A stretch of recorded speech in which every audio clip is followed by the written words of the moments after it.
seems to be quite presumptuous to try to explain to one another what God's plan is. Because some of the greatest prophets have said, what God is, I don't know. But still, Jesus said, I and my Father are one. And so that gives us courage. Go ahead realizing that if we are to understand God's cosmic plan, we must first realize that God's omniscience is our own omniscience, and that we, being made in the image of God, therefore have the same attributes and qualities of God himself. Because I know it does say in the 82nd Psalm, I say, ye are children, all of you, children of the Most High, ye are God's. And so, with that in mind, let us discuss the subject, God's cosmic plan. But fully realizing that we will never understand it until we can be one with the presence of God in us, of which we are sure. Those who meditate know that. Those who do not take the words of the Scripture. Now, ordinary man is what? A man who has not realized the one great light behind all things, or the one cosmic consciousness behind his own consciousness and the consciousness of others. He acts in a certain way. Why? Because he is the product of the effect of his environment, habits, and latent impulses. He does not act as a true child of God. He acts in an automatic way. He is an automaton, being the product of his karma, the law of cause and effect. And so the ordinary person is just that. Realize that he is acting in an automatic way. Now, this does not come through the dictates or the wish of God. God didn't have that in his mind at all, I'm sure. But God did give us free will, free choice, and therefore we can act as we like. And man has done just that.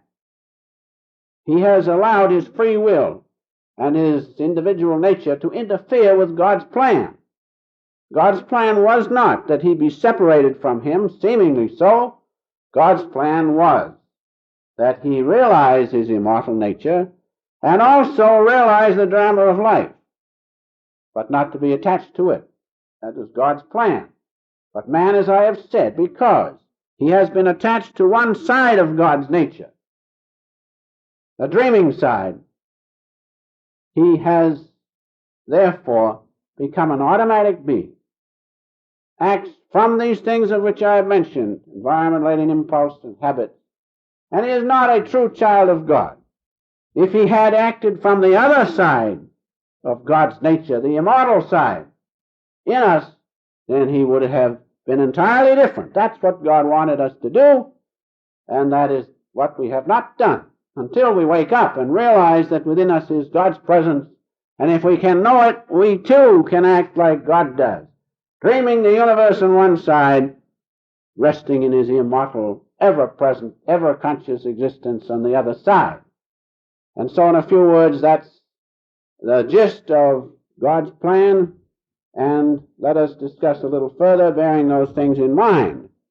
And so, as I have said, man, ordinary human beings act justly. But what is man really? Man's body is a kingdom. Kingdom governed by his soul. Some call it the unconscious mind or the subconscious mind. Nevertheless, it is a bodily kingdom, and the ruler is his own soul, which is God in him. And the throne is the thousand-rayed lotus of the brain, and the subsidiary regions are the centers of the spine. Because there, in those places, we find the Spirit's power and the intelligence of God. Now that is what we really are. And there are, if I remember correctly, 27,000 billion cells, subjects of the soul. subjects of our soul, and they obey everything. They are obedient subjects. And this is illustrated by the power of different cells to pick up different elements from the bloodstream. Just one instance. How do those individual cells know to pick up, say, oxygen or different elements in the bloodstream? Why? Because the intelligence of God is there. And if they are left alone, so to speak, things would be all right. But man put his individuality in the way, and by his free will, doing this and that, and what he shouldn't do, he interferes with God's plan, and the kingdom of our soul gets into trouble. There are also 50 million different kinds of thoughts, states of consciousness, and emotion passing through us. Imagine it. But it is all in order. If we do not interfere with God's plan, man has interfered with it, and that's why we have trouble and sickness and all sorts of things. But the main reason is that through man's individuality and his free will and free choice, he has interfered with the cosmic dream and become attached to it. And becoming attached to it, he has forgotten his immortal nature. And that changes the whole picture you can see. If you are watching a movie, and I'm sure those of you who have been in the movies have seen this happen, if you're watching the movie in the right way, you're watching it, you're enjoying it. But you're not boo-hoo and getting attached to it and getting into trouble by feeling hatred for the villain and the most love for the hero. No, you should watch it realizing it is a dream. Some can't do that. They become one with the picture and how they suffer and how they enjoy. That's because they're attached to the thing. Now it is the same in this cosmic dream. We should realize our immortal nature and as such view the cosmic dream as a motion picture without attachment. If we can do that, then there'll be no trouble. Then we can enjoy the picture without the hurt and the pain and the disappointment. But it is very difficult to do that, but it can be done, and we will come to that in a moment. So realize, in the kingdom which is within us, God's kingdom, our soul, the kingdom of the soul, the throne is the thousand-rayed lotus, the brain with the centers of the spine, and the subjects are all the billions of cells within us, but there's law and harmony there if we do not interfere with it. But interfering with it, becoming attached to it, then we get into difficulty. And realize that if there is any trouble within you, or any inharmony, it is because of your own interference and not viewing the cosmic dream as you should, realizing your immortal nature and also the nature which is in you to dream. And that's this body and its activity. We have two natures, just like God has two natures. One is his cosmic consciousness, and the other is the power of that cosmic consciousness, or the cosmic light, which we will come to. Now that cosmic light is that which has produced and is producing and will produce all things. So likewise we have the same nature as God. Part of his nature is the cosmic dream, the great cosmos. That's his light, as we read about in Genesis, vibrating, producing all things. That's one aspect of God. The other is that which remains apart from the cosmic dream. This cosmic dream, this universe, which seems so tremendous, is a very small part, according to the prophets and the Master. A very small part. There's a great part of God's consciousness beyond this cosmos. So that's the other nature of God.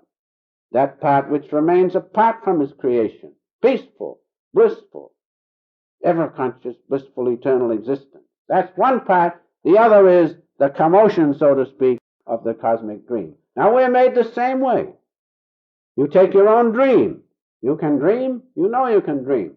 And if you just put a little attention to it, you can consciously dream. And you will find those two natures in yourself. One which is dreaming, and the other which remains apart. The only thing is, it's a little difficult to separate the dream from that which produced the dream. But it can be done. And when the dream breaks, you realize, if you think at all, that it is a product of your own consciousness, nothing else. And as such, when it passes away, it is non-existent. And so with this cosmos, this part, this dream, is God's dream. That's the only difference. And your body and my body and everyone's body is a part of God's dream, and as such will pass away. But in that body, realize this, in that body is the immortal part of God also. That's the thing to realize.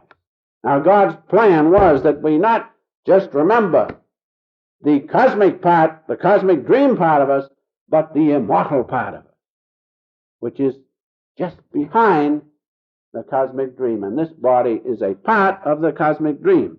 Realize, understand fully that as God has two natures, one which is dreaming this universe, he also has the other which remains apart from it. So have we two natures.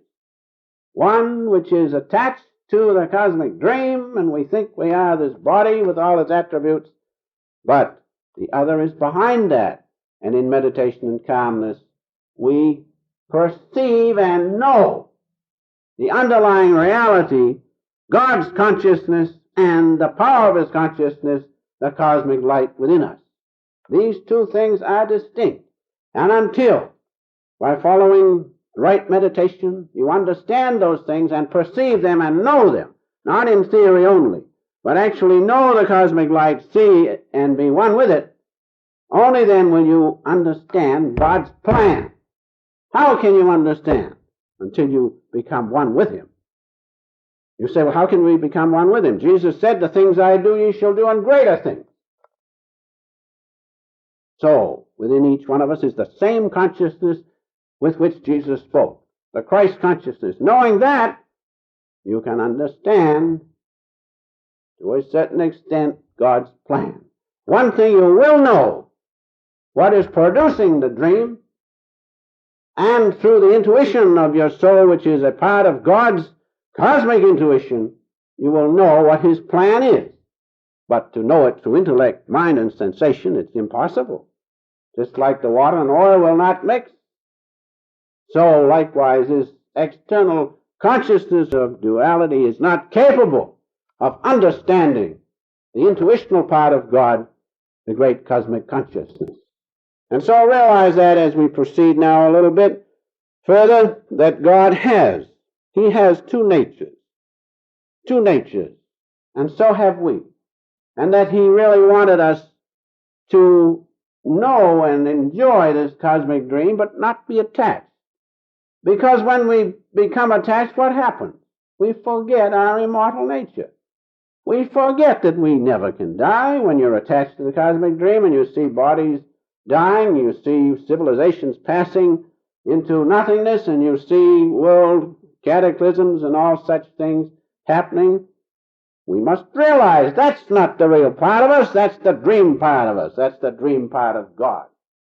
But behind that is a cosmic light which does not change, which is the same light which you will perceive in your meditation, which was perceived by Moses and Abraham and all the old prophets, Krishna, Confucius, Mohammed, all see and saw the same light.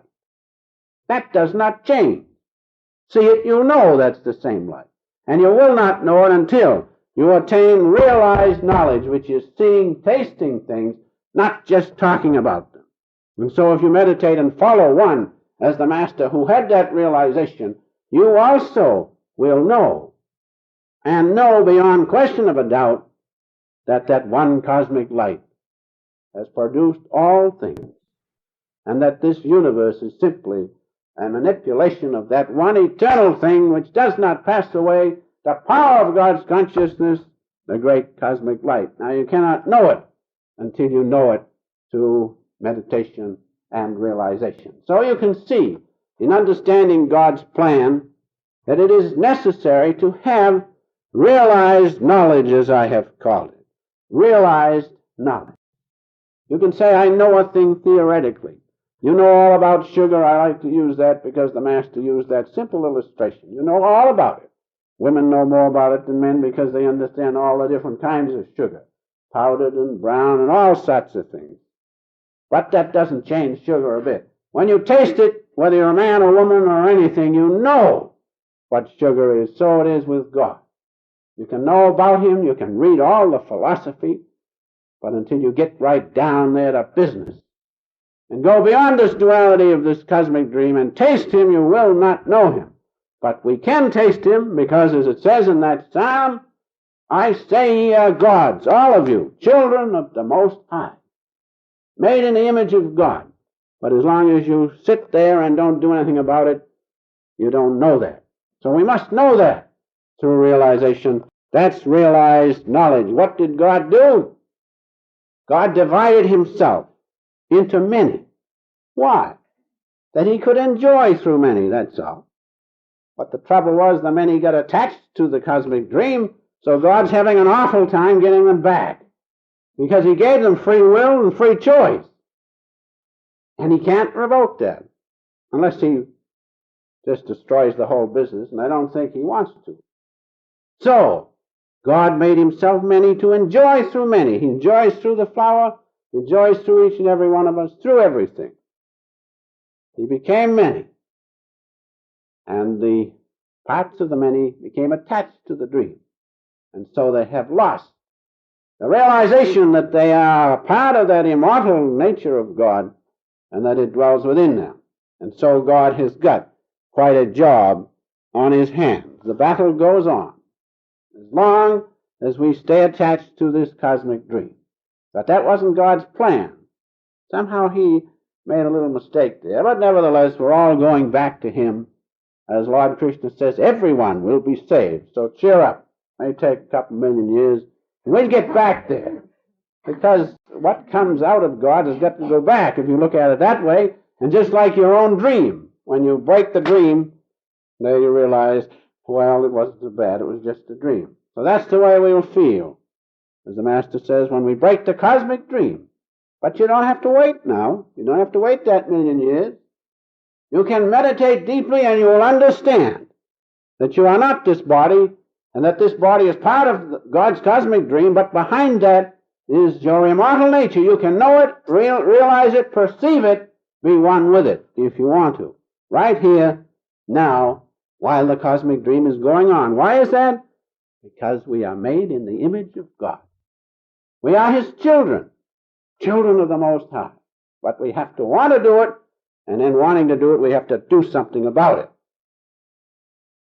Now, one other point, and then we'll be through. God's cosmic plan revolves around the creation of light. That's an important thing. We read in Genesis, God created heaven and earth, but they were without form and void. Therefore, He created them as idea films. Realize it. Idea films. Then it says God created light, and He projected that light through the many, many, many, many films of His omniscient consciousness, and He has produced this dream of light and shadow. That's all. Light and shadow has produced this cosmic universe. It doesn't seem possible. Well, we've added the touch, taste, smell, and so forth, and we've made it so real we can't get out of it. Or rather, God suggested it to us. So nevertheless, realize that everything comes from the one light. God said, let there be light, and science has shown and has proved that the only atomic reality is light. Don't take my word for it, read it. Read, it's coming out in many of the popular magazines now. I read it in Reader's Digest and that other magazines, Science or something. How everything resolves into light. And the only atomic reality is light. Don't you want to know you're the only thing to announce to anything? Meditate. You will see.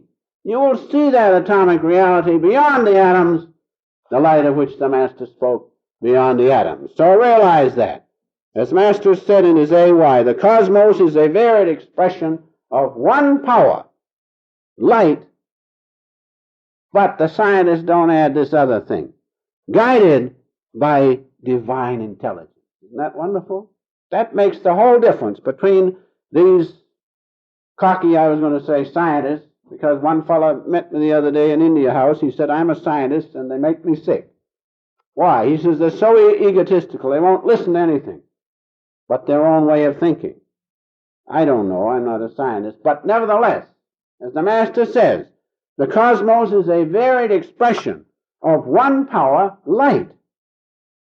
Not ordinary solar light, cosmic light, plus the intelligence of God. That's the thing which the scientists don't realize.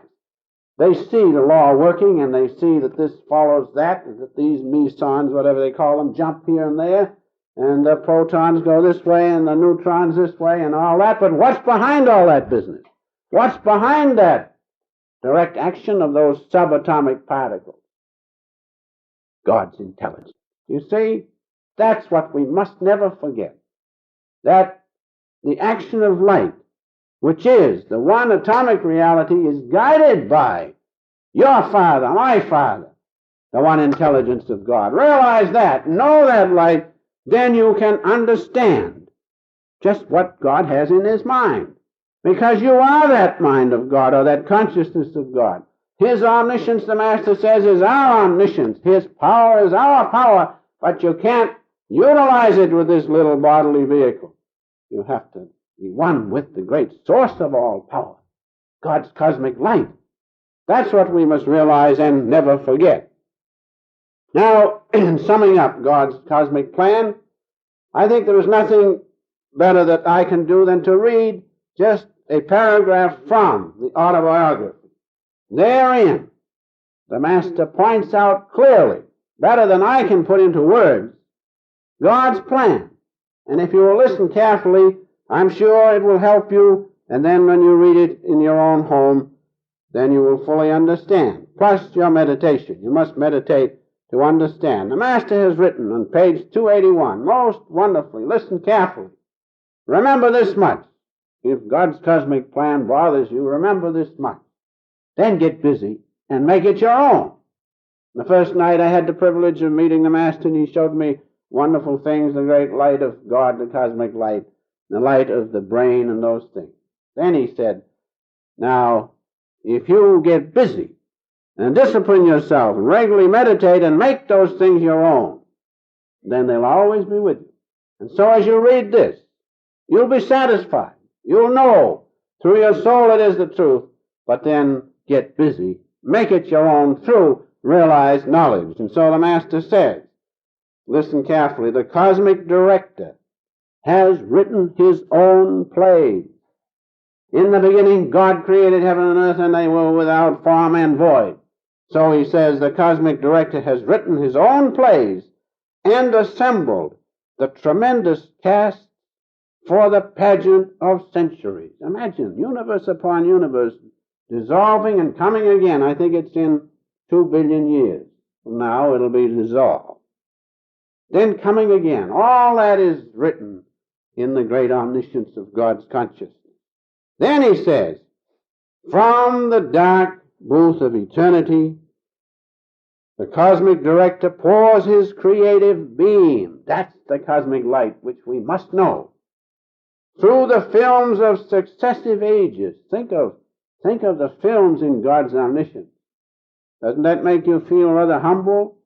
Where is your ego? It's got to go when you realize what God is. And so he says, the Creator pours his creative beam through the films of successive ages, and the pictures are thrown on the screen of space. Just as the motion picture images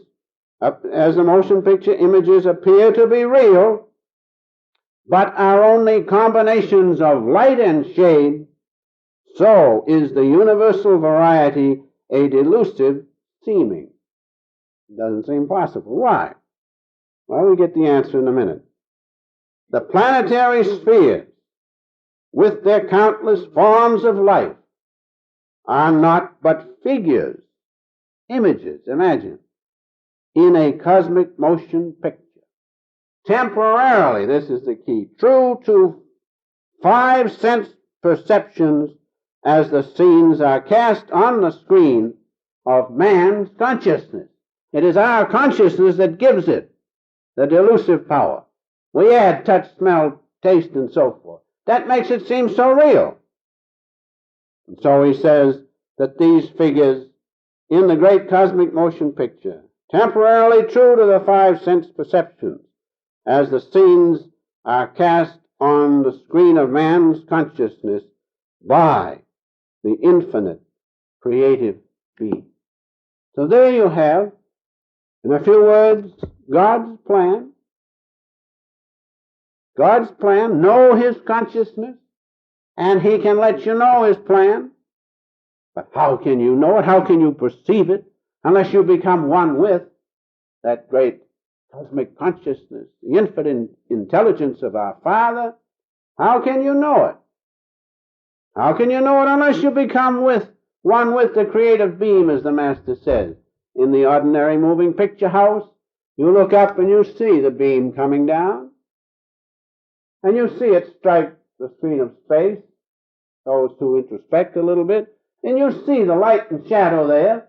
Well, what happens? Your consciousness gives the reality to it. You understand? Your consciousness gives the life to it. There's nothing but light and shadow on that screen. Did you ever go up close to it and see it? It's just light and shadow flickering. But it's the consciousness within us, God's presence within us, that gives life to the cosmic motion picture. And so if you know that creative beam coming down from the booth, in the moving picture house, you will understand the moving picture. In that beam that comes down, we find all those characters which produce light and shadow. So, in the great cosmic beam of God, the great cosmic light, you will find all the shadow, all the ideas which produce the light and shadow of this universe. Imagine the intelligence, the greatness of God. And so if you want to understand more about that cosmic plan of God, be one. Be one with the cosmic dream. Be one with God's consciousness plus the cosmic light. Then you will understand, and you can do that, because as it is said, we are made in the image of God. And as the cosmic director is producing throughout the ages, all these things, now don't think, well, that's too much for me. It is not. Realize what the Master says, God's omniscience is your omniscience. His omniscience is my omniscience. If that were not so, we could say it's too much for us. But that is so. Jesus said the same thing. I and my Father are one, didn't he? Master has said, God's omniscience is your omniscience. Think how wonderful it is, only we don't realize it. I say, ye are children of God, children of the Most High, every one of us. So doesn't that give us courage not to try to understand God's plan through the intellect, mind, and sensation, but to go within, where we can see, not only see, but feel and perceive, be one with the great cosmic light of God, which has produced universe upon universe, and is producing universe upon universe, sustains universe upon universe. That is right within our grasp. Knowing that, knowing the one cosmic consciousness plus the power of that cosmic consciousness, cosmic light, the great Holy Ghost, Divine Mother, whatever you want to call it, knowing that, you will understand, through God's grace, God's cosmic plan.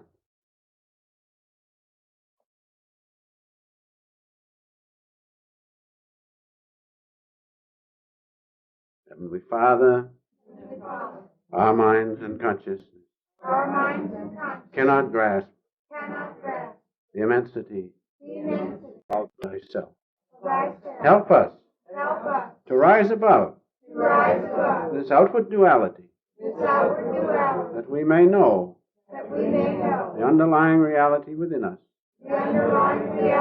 our immortal nature, which is none other than thine own consciousness and its power.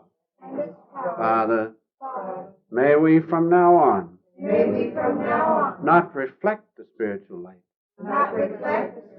but receive the cosmic light. For in that cosmic light is thine intelligence,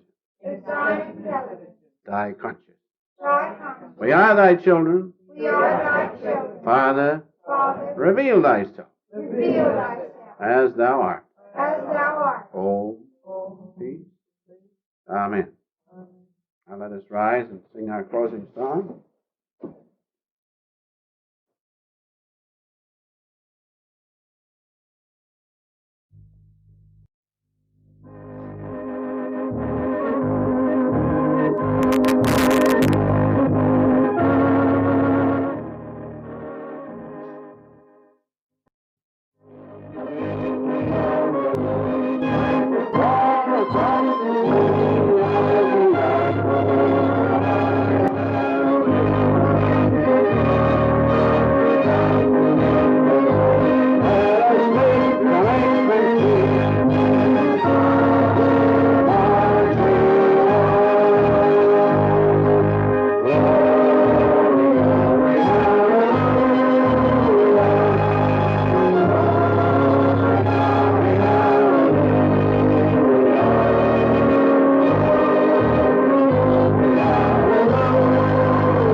Together, Heavenly Father, Mother, friend, beloved God, may thy love shine forever on the sanctuary of my devotion, and may I be able to awaken thy love in all hearts. Make my soul thy temple.